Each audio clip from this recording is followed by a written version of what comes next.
What's up? How y'all doing? How about you, Coach? All right. All right, good. Thank you. You can give an opening statement, and then we'll open the floor for questions. First of all, my condolences out to Coach Wade and the football team up there in Mississippi Valley, dealing with a loss the night before of a game of this magnitude and having to travel. I tipped my hat to him. Spoke to him on Saturday morning, and they said that, he told me that they would still be making the trip down for the game, but I know that had to be tough for their football team. On the game, they came out and played. Valley played well in the first half. They gave us their best shot in the first half. Their team was motivated, but like I said, I know it had to be a lot on those players. Anytime with the loss of a teammate. But as far as Jackson State football team, our team here, they did an excellent job coming out in the second half. Defensively, again, holding a team to no points in the second half. Irv Mulligan ran the football well. Dupree made a couple plays out there, but overall, very pleased for that win. But we got to get ready for a big football game this week. We tabbing this as championship week, an opportunity to be outright champs in the Eastern Division. So we look forward to going down to Montgomery and playing Alabama State this week. Yeah, you talk about facing Alabama State. I mean, the team that beat y'all last year on homecoming. What is the mood in the locker room right now, preparing for this big matchup? They locked and loaded. They was talking about it after the game. This is a game we had marked all year on our calendars. And then also, too, the motivation of them being picked first to win the SWAC and win the East. So a lot of players already had this tab. We've been taking it one game at a time, but I know a lot of guys have been looking down the road for this one. And we got to play our best football this week. We've had some big wins previously in the season this year, but this week we got to play our best football. Again, like they came here last year and spoiled homecoming, so they would love to spoil, us becoming East Division champs. So we got to be on point. But the team they're motivated. They're motivated. They're ready to go. They came in Sunday. We had the team meeting. Everybody's locked in, looking forward to the challenge this week. Coach, how would you describe the confidence of the team as everyone's kind of grown throughout the year and getting to the point where if you win this game, it is the division championship? Well, this is the first time I told those guys yesterday. The first time, this is the type of game that you can see all your work, what it's been going towards. A championship game, an opportunity to celebrate down in Montgomery, Eastern Division champ. So, it's just the work that they've been putting together all summer long on the football field and the off season and things like that. But like I said, we're looking forward to it. This is what we work towards. This is one of the goals we had as a program. Like I told you guys last week, before you can play for a SWAC championship, you got to win the conference, the eastern side of the conference. So we have an opportunity for that this week. Well, what's impressed you most about your team so far? Now that we're at the point where most of the season is in the past, and you're getting to those weeks where it is the playoffs. A couple things. There's just the family atmosphere we have around here. I mean, this team really loves each other. From the coaches all the way through the players. Everybody in the building do a good job of just getting along and having fun. Playing the game football, whether things are going bad on the football field, things are going good, they do a good job of sticking together. And the other thing, just the brand of football we've been playing all year long. We're a physical football team. They've really been bringing it. That was a big emphasis for us. Now, Coach, what is it just about this team that you really have confidence in that they can go down there and, really, play their best and get the job done? The roster is very talented. We've done a great job recruiting, but we got loads of talent. Every week is somebody stepping up, making plays. But when you can come back in this season and, fix the special teams, the things that, was a problem last year, being able to score a lot of points in football games and shut people out defensively, you got a good roster. The coaches, we got some really good coaches here too that's doing a great job. But just seeing them all come together though, that's been a blessing. Coach, Alabama State has one of the toughest defenses in the SWAC. How are you kind of preparing, to face that challenge? Because we have one of the toughest offenses in the SWAC. So I look forward to the challenge. They don't give up a lot of yards running. Rush defense is pretty good, but our rush offense is excellent. So that's going to be something to see this weekend. Two high-level defense, high-level offense going at each other. And like I said, Irv and that O-line has been doing some great things. Well, some other backs back there, but it's a good football team. We're gonna line it up and see how this thing play out. What's the message in the locker room so you make sure your players don't get too high when you get headed to this game? No, I like it like that. If you come see us before kickoff, you will be amazed the energy level in there.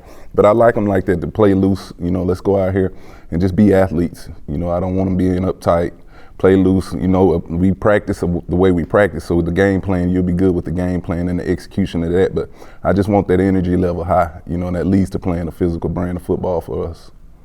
I was going to say, you've been part of this team when they won the SWAC championship for recent years and had success last year, even though it didn't end the way you wanted. But how would you describe what the difference is for games like this and going forward? Because then, you know, it's the Soul Bowl, and then it's should you win the SWAC championship game and Celebration Bowl. Like this is the different kind of moment maybe than the rest of the year, even though every game you have to win. But so how would you describe what that difference is and what it takes for a team to win in these moments, even if you've had tremendous success to this point? Well, starting this week, and you know, I was telling them too, this is kind of like the postseason. You know, this is all postseason type football for us. You know, you talk about this game, you know, going down to Alcorn on next week. We got to win. You know, we're going to win out. We're looking forward to that. And then getting ready for a SWAC championship, things like that. But you got to treat this like the postseason. This is when the summer comes into play, though, all the training and the things you do throughout the summer to get you to the towards the end of the season. You know, we've been dealing with a lot of injuries, but, you know, we have some guys that's been down at the bottom of our depth charts at our roster that have been working their butts off and getting ready for this type of moment. But, and I tell the guys, if you want to be playing in December, you got to be good in November. So with kind of like the mindset, I guess, too, entering a game like this, is you talk about playing your brand of football and everything. How easy or difficult is that to stay on a team's own brand to get, you know, a team of almost 100 people to do that when the stakes maybe feel like, you know, this is the moment, like we're here. They don't really crack under pressure, though. You know, we don't really, our players, they live up for those moments. You think back to the FAM game, we were down in that game in the fourth quarter, and we found a way defensively. They go out there and have a forced fumble and go pick it up and score. We don't crack under pressure. As long as it's time on the clock, you know, we know we're still in the fight, you know. But these guys have been preaching all year long, all summer long, that they want to win a championship, you know, not just a SWAC championship or Eastern Division championship. They want to win a national championship, and that's the way they've been preparing and, you know, performing each and every week. So saying moments like that, end of that FAMU game, which was obviously super. It gets you ready for these type games, no doubt. Coach, I know JD has been out for a while. Is there any status on him? Nah, he's not with the football team right now. Okay. Yeah. And then I know Fortillion was injured. Yeah. He tried to give it a go, but the hamstring was kind of tender. But he'll be back this week. He practiced all week, though. You know, he did practice well all week. Got him out there a little bit, moving him around pregame. You know, he did dress out and everything, but he was still kind of tender on it. So we thought it was best once we evaluate him to sit him out. Anybody else? Good. Thank y'all. Thank you. Appreciate you. Good morning. Good morning. Good morning. How you doing, Coach? I'm good.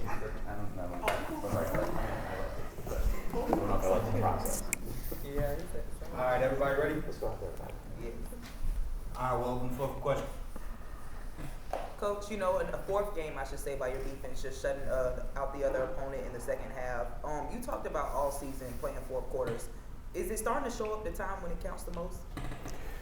Yeah, I think it, you know, like I said last week, I think it just come with the growth of the kids, just understanding how to finish games.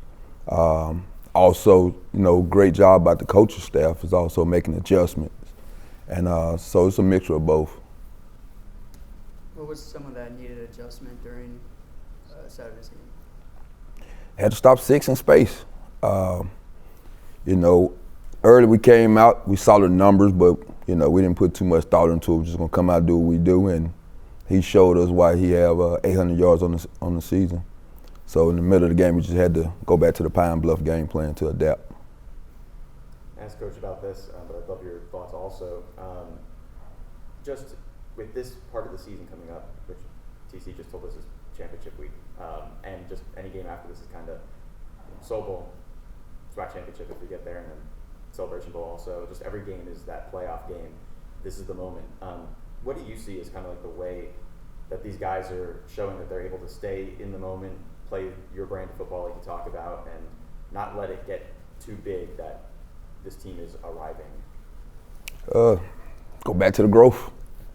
You know, early in the season, we couldn't finish ball games. We started off slow, or we couldn't finish, we couldn't play for 4 quarters. As the season progressed, you're starting to see guys lock in. You're starting to see us play 4 quarters and adapt to offense.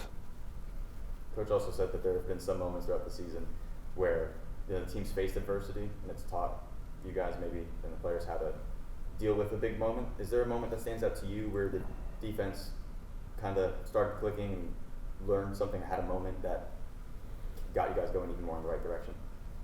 Probably FAMU game. You know, up and down, gave up a couple explosives that we thought we shouldn't gave up, and defense came up big at the end. So it was that changing point there, making that play. They got the defense believing. And why does that happen? Like, how does that translate from one game to another also, not just say, hey, we did it today? How does that actually affect the future games when you can do that? Well, you know, we started the season, I said we were going to be a defensive team, and then offense scoring 35, 40 points a game. So the narrative kind of changed, but, you know, on our side of the ball, we just continue to chop wood and control what we can control. And I think it's starting to hit now that we still can play defense along with them scoring 35 points. Alabama State this week. What stands out about that team? Got to stop the run. Got to stop the run. I think the crazy part, the quarterback, they only fifth string quarterback, but he capable of making some throws. His four games starting, he have 2 games where he threw almost 300 yards. So I think the offensive coordinator doing a great job of scheming guys up as well. But this quarterback can make throws. How much confidence does having such a high explosive offense help out, you know, on the defensive side? Oh, that's big. That's big. It controls the defensive guy mindset. You know, when the game is close or you don't understand, you don't know if your offense can give you points or score, you kind of be more conservative because you can't mess it up. You know, you mess it up, they may not be able to get back in the game. But when you know your offense can score, you start to be aggressive. Anybody else? Does this moment feel different to you at all as far as game planning and things like that when you look at these things? Not at all. Just the next one on the schedule. Coach, Dede Bright got an interception in that game. What did that mean to him, considering everything he's gone through? That was big. That was a changing point to see him back having fun. You know, since the that bad game we kind of pulled him, he never shook back. And so it was an opportunity to face adversity, but also show us that he can overcome adversity. So I thought it was big, much needed. All right. Thanks as always, Coach. Yes, sir.